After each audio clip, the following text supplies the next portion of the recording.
Bihar election అయితే దేశం మొత్తాన్ని ఆశ్చర్యపరుస్తున్నాయి, ప్రపంచం మొత్తాన్ని కూడా ఆశ్చర్యపరుస్తున్నాయి. ఎందుకంటే బీహార్లో 20 సంవత్సరాలుగా ముఖ్యమంత్రిగా ఉన్నటువంటి నితీష్ కుమార్ మీద తీర్పు అనే కంటే కూడా జంజీ రెచ్చిపోయి ఉన్నది, రెడీలో ఉంది, నీకు బుద్ధి చెప్తుంది అంటూ పదే పదే ఉపన్యాసాలు రాహుల్ గాంధీ ఇవ్వటం, ఓ పక్కన బంగ్లాదేశ్ నేపాల్ ఉదంతాల్ని ఉదహరిస్తూ ఎన్నికల్లో బుద్ధి చెప్పబోతున్నారంటో, ఓట్ చోరీ చేశారన్నటువంటి దానికి విపరీతంగా స్పందన వచ్చేసిందని చెప్పడం, అసలు బీహార్ లోకల్ పాయింట్లను కాకుండా మోడీ అమిత్ షా వీళ్ళందరినేమో లోకల్ పాయింట్స్ తీసుకున్నారు. నితీష్ కుమార్ వీళ్ళందరూ డెవలప్మెంట్ ఏం చేశారు, ఏం చేయబోతున్నారు, రాబోయేటటువంటి రోజుల్లో ఎట్లాగే చేయబోతున్నారు.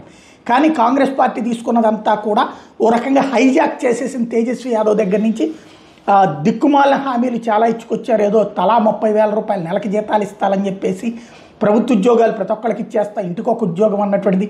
నేను అదే మొన్న ప్రస్తావించాను కూడా, అసలు ఎట్లా సాధ్యం అవుతుంది, ఎట్లాంటి పెద్ద హామీలు ఇచ్చారన్నటువంటిది. అదే సందర్భంలో అన్ని ఎగ్జిట్ పోల్ సర్వేలను కూడా అవతలకి పెట్టి విజయం సాధించడం అన్నటువంటి ఇక్కడ మెయిన్ పాయింట్ అనుకోవాలి. ఎందుకంటే 200 దాటుతోంది ఇప్పుడు నేను ఈ వీడియో చేస్తున్నటువంటి సందర్భానికి. 202 ఎన్డీఏ, మహాగఠబంధన్ కేవలం 35, జనస్వరాజ్ పార్టీ అయితే 0, ఇతరులు 6.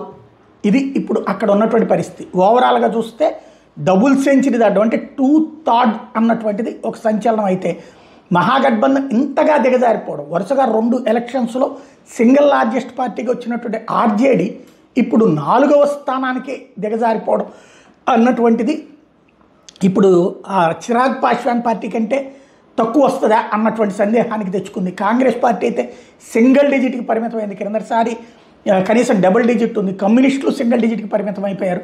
ఈ స్థాయి పరాభవం, ఈ స్థాయి పరాజయం అన్నటువంటిది కలలో కూడా ఊహించలేదు ఏ ఒక్కళ్ళు కూడా. అది ఇప్పుడు భారతీయ జనతా పార్టీకి ఊపు, అదే సందర్భంలో నితీష్ కుమార్కి ఎలర్టు, మహాగఠబంధన్కి భవిష్యత్తు అయోమయం.